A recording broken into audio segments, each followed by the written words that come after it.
माझी आईने विचारले, "बेटा, मला सांग, तुला माझ्याबद्दल काय वाटते?" माझे उत्तर अचानक आले, "अप्रतिम." मग माझ्या आईने माझ्याकडे पाहिले आणि म्हणाले, "हॅलो मित्रांनो, स्वागत आहे तुमचं आपल्या चॅनलमध्ये." मित्रांनो, चॅनलला सबस्क्राईब केलं नसेल तर सबस्क्राईब करून घ्या. चला तर मग त्याला सुरुवात करूया. मित्रांनो, माझे नाव अरव आहे. मी 24 वर्षाचा आहे. ही कहाणी माझ्या आणि माझ्या आईबद्दल आहे. एक सत्यकथा. माझ्या आईचे नाव आरती आहे आणि ती 43 वर्षाची आहे. ती थोडी जाड आहे, पण खूप सुंदर आहे. मी लहान असताना माझे वडील नोकरीसाठी परदेशात गेले होते. त्यानंतर त्यांनी तिथेच लग्न केले आणि ते परत आलेच नाहीत. माझ्या आईला हे ऐकून खूप वाईट वाटले. तिला खूप दुःख झाले होते, पण हळूहळू ती सावरली. आत्ता माझी जबाबदारी आईवर आली होती, त्यामुळे तिने नोकरी शोधायला सुरुवात केली. काही दिवसांनी माझ्या काकांनी तिला एका मोठ्या कंपनीत बॉसच्या सेक्रेटरीची नोकरीबद्दल सांगितले. सुरुवातीला आईने नकार दिला, पण तिला गरज होती म्हणून तिने होकार दिला. नोकरी लागली होती. फक्त एक अडचण होती की सेक्रेटरी असल्याची आईला नेहमीच तिच्या बॉससोबत आंतरराष्ट्रीय प्रवासात जावे लागत असे आणि मी अजूनही लहान होतो. जेव्हा आई आंतरराष्ट्रीय प्रवासावर जायची तेव्हा ती मला नेहमीच नातेवाईकांकडे सोडायची. शेवटी मी घरापेक्षा माझ्या नातेवाईकांसोबतच जास्त वेळ घालवू लागलो. जेव्हा ती लहान प्रवासावर जायची तेव्हा मला माझ्या आजीच्या घरी सोडायची. काही दिवसांनी मला हॉस्टेलमध्ये पाठवण्यात आले आणि मी तिथेच हॉस्टेलमध्ये राहायला लागलो. जेव्हा मी कॉलेज सुरू केले तेव्हाही मी हॉस्टेलमध्ये राहत होतो. त्या काळात मी माझ्या आईला फक्त उन्हाळ्याच्या सुट्टीमध्येच भेटायचो, जेव्हा आम्ही जगातील काही सर्वात सुंदर ठिकाणी घालवायचो असे आनंद साजरा केला होता. दुर्दैवाने त्यांच्या नोकरीमुळे हे प्रसंग सहसा 4-5 दिवसापेक्षा जास्त काळ टिकत नव्हता. पदवीधर झाल्यामुळे नंतर मी त्या उन्हाळ्यात काही महिला मैत्रिणींना डेट करून स्वतःला व्यस्त ठेवण्याचा विचार केला होता. पण त्याच दिवशी मला आईचा फोन आला आणि ती म्हणाली, "अरव, मी तुझ्या सुट्टीसाठी गोव्याला एक लोकप्रिय समुद्रकिनारी रेस्टॉरंट बुक केलं आहे आणि आपल्याला 2 दिवसात निघायचं आहे." हे ऐकून मला वाईट वाटलं, कारण आईने मला न विचारताच सर्व काही बुक केले होते. माझे पूर्व नियोजन उद्ध्वस्त झाले, पण इतक्या दिवसांनी आईसोबत वेळ घालवायची संधी मिळाल्याने मला आनंद पण झाला. म्हणून मी सर्व काही विसरून खूप आनंदी झालो. दुसऱ्या दिवशी सकाळी मी हॉस्टेलमधून घरी निघालो. मी पोहोचलो तेव्हा आई आधीच आली होती. मी घरी येताच आईने मला एक घट्ट मिठी मारली आणि विचारले, "कसा आहेस बेटा?" मी उत्तर दिले, "ठीक आहे आई, मला तुझी खूप आठवण येते." मग आई म्हणाली, "बेटा, म्हणूनच मी तुझ्यासोबत सुट्टीवर जाण्याचा विचार केला, जेणेकरून आपण एकत्र वेळ घालवू शकू." आम्ही दोघांनी जेवण केले आणि आई म्हणाली, "अरव, तुझं पॅकिंग कर, उद्या सकाळी आपल्याला निघायचं आहे." मी म्हणालो, "ठीक आहे आई." आणि मी माझ्या खोलीत गेलो, सामान पॅक केलं आणि झोपायला गेलो. दुसऱ्या दिवशी सकाळी आम्ही दोघेही गोव्याला निघालो आणि दुपारपर्यंत गोव्यात पोहोचलो. तिथे पोहोचल्यावर मी पाहिले की आई मला हॉटेलमध्ये नेलं नव्हते, तर थेट एका छोट्या समुद्रकिनाऱ्यावर घेऊन गेली होती. आम्ही 5 रात्रींसाठी एक आलिशान विला भाड्याने घेतला. तिथे गेल्यावर आम्ही फ्रेश झालो आणि आजच्या दिवसासाठी निघालो. आम्ही दिवसभर समुद्रकिनाऱ्यावर फिरत आणि विविध क्रियाकलाप करत घालवला आणि संध्याकाळी आमच्या विल्यामध्ये परतलो. विलामध्ये पोहोचल्यानंतर आई थेट बाथरूममध्ये गेली आणि अंघोळ केली. तिने निळा नाईटी घातला होता, ज्यामध्ये ती खूपच सुंदर दिसत होती. मग मीही अंघोळ करायला गेलो आणि परत आल्यावर मी पाहिले की आई शॅम्पेनची बाटली उघडत होती. हे पाहून मी थक्क झालो, कारण मी आईला असे करताना कधीच पाहिले नव्हते. मी विचारले, "आई, तू काय करत आहेस? तू कधीपासून दारू पिऊ लागलीस?" मग आई म्हणाली, "बेटा, कधीतरी." आई ज्या पद्धतीने पॅक बनवत होती त्यावरून असे वाटत होते की ती दररोज प्यायची.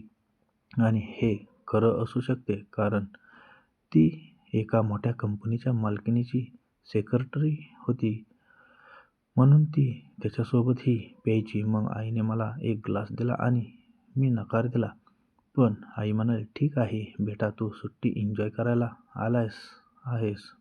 प्यायला घे नाहीतर मी रागवेन." आईच्या आग्रहास्तव मीही प्यायलो. सुरुवातीचे काही दिवस नेहमीप्रमाणे सूर्यस्नान आणि पोहण्यात घालवले. समुद्रकिनाऱ्यावर फिरणे, सूर्यास्त पाहणे, सरायमध्ये जेवण करणे आणि संध्याकाळी हातात पेय घेऊन व्हेकेशन विल्याच्या टेरेसवर बसून घालवणे हे आमचे रोजचे दिनक्रम होते. मग आई खूप दिवसांनी माझ्या जवळ आली. तिला खूप रस वाटू लागला आणि आम्ही बराच वेळ गप्पा मारल्या. तिच्याकडे बारकाईने पाहिल्यावर मला जाणवले की ती अजूनही चांगल्या स्थितीत होती. समुद्रकिनाऱ्यावर बरेच पुरुष माझ्या आईकडे पाहत असत, पण ती त्यांना न पाहताच भासवत असे. शेवटच्या दिवशी आम्ही आमचे सनबेड आणि छत्र्या समुद्रकिनाऱ्यावर लवकर सोडल्या आणि आमच्या विल्यामध्ये परतलो. आम्ही पोहोचलो. कपडे बदलल्यानंतर आम्ही एका स्थानिक रेस्टॉरंटच्या छतावर जेवण्यासाठी निघालो. रेस्टॉरंटमध्ये आम्ही मार्टिन आणि सॅलड, नंतर लॉबस्टर आणि इतर सीफूड डिशेस हलक्या फ्रेंच व्हाईट वाईनसह सुरुवात केली. रात्रीच्या जेवणानंतर आम्ही रेस्टॉरंटच्या शेजारील रस्त्यावरून चालत गेलो. रंगीबेरंगी गर्दीतून चालत आम्ही बार पार केले आणि कॅफेमध्ये वाजणारे संगीत मला ऐकू येत होते. आई माझा हात धरून चालत होती तेव्हा मी तिला म्हणालो, "आई, आजूबाजूचे लोक काय विचार करत असतील?" आई म्हणाली, "त्यांना विचार करू दे. यामुळे आपल्यावर काय परिणाम होतो?" हे ऐकून मला धक्का बसला आणि मी विचार करू लागलो की माझी आई असे का बोलत आहे. घरी पोहोचल्यावर आम्ही समुद्रावर थांबलो. सूर्यास्ताचा आनंद घेण्यासाठी टेरेसवर बसलो. आईने तिच्या बॅगेतून शॅम्पेनची बाटली काढली आणि मला ती उघडण्यास सांगितले. मग मी एक शॅम्पेन ग्लासमध्ये ओतले आणि ते माझ्या हातात दिले. ती माझ्या शेजारी बसली आणि तिच्या ग्लासमधून मला प्यायला घालू लागली. "माझा मुलगा खूप मोठा झाला आहे." मग तिने माझ्याकडे डोक्यापासून पायापर्यंत वेगळ्या नजरेने पाहिले. मग काही वेळाने आम्ही घरात आलो. आत आल्यानंतर आईने हलक्या निळ्या रंगाचा गाऊन घातला आणि आम्ही बसून शॅम्पेन पीत बोलत बसलो. तिने माझे पाय माझ्या शेजारी असलेल्या खुर्चीवर टेकवले.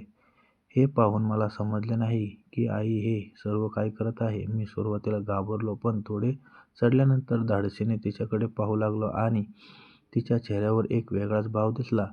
माझ्या टक लावून पाहण्याचा तिला अजिबात त्रास झाला नाही.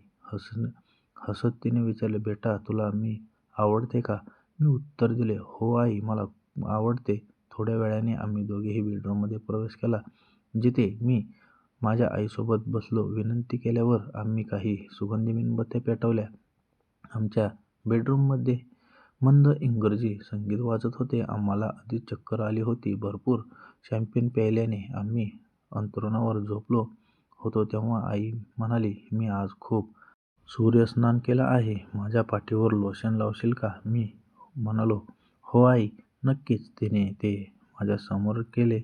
तिने तिचा पाय ठेवला आणि मी हातात लोशन घेतले आणि ते तिच्या पायांना लावू लागलो. मग कोणताही संकोच न करता तिने मला विचारले, "बेटा, मला सांग, तुला माझ्याबद्दल काय वाटते?" माझे उत्तर अचानक आले, "अप्रतिम." मग माझ्या आईने माझ्याकडे पाहिले आणि म्हणाली, "बेटा, मी तुला इतके दिवस माझ्यापासून खूप दूर ठेवले आणि मी याबद्दल विचारते आहे. तुला मी कशा प्रकारची आई वाटते?" मग अचानक मला जाणवलं की आपण आपल्या आयुष्यात खूप कमी वेळ एकत्र घालवला आहे. लहानपणापासून आईला मिस केल्याच्या सर्व आठवणी सांगितल्या. माझ्या डोळ्यात अश्रू आले. अचानक आईने मला पाहिले आणि ती लगेच उठून माझ्याकडे आली आणि मला मिठीत मारली. आई ही भावनिक झाली आणि रडू लागली आणि म्हणाली, "मला माफ कर बेटा, मी खूप वाईट आई आहे. मी माझ्या मुलाला आजपर्यंत माझ्या नोकरीमुळे माझ्यापासून दूर ठेवले. तुला हवं असेल तर तू मला कोणत्याही प्रकारची शिक्षा देऊ शकतोस. मी त्यासाठी तयार आहे." आई म्हणाली, "बेटा, तू का सहन केलं असेल हे मी समजू शकते, पण आत्ता मी वचन देते मी तुला आजपासून माझ्यापासून दूर राहू देणार नाही. जरी मला माझी नोकरी सोडावी लागली तरी. हे ऐकून मी खूप आनंदी झालो आणि आईला घट्ट मिठी मारली. आम्ही दोघेही एकमेकांचे अश्रू पुसले. रात्रभर एकत्र बसलो आणि हसलो आणि विनोद केले. असे वाटले की मला आयुष्यातील सर्व आनंद मिळाले. आम्ही दुसऱ्या दिवशी घरी परतलो. आता माझ्या आईने तिचे आयुष्य सोडून दिले. तिने नोकरी सोडली आणि माझ्या घराजवळ एक ब्युटी पार्लर उघडले, ज्यामुळे आम्हाला आमचे घर व्यवस्थित चालण्यास मदत होते. आता आम्ही दोघेही, आई आणि मुलगा, आनंदी जीवन जगत आहोत आणि खूप आनंदी आहोत. तर मित्रांनो, ही होती लहानशी कथा, आई मुलाची कहाणी. तुम्हाला कशी वाटली ते आम्हाला कमेंटमध्ये कळवा. जर तुम्हाला ही कथा आवडली असेल तर लाईक, शेअर, सबस्क्राईब करायला विसरू नका. भेटूया अशाच नवनवीन कथेमध्ये. तोपर्यंत धन्यवाद आणि ऐकत राहा आपल्या गप्पा गोष्टी मराठी स्टोरी चॅनल.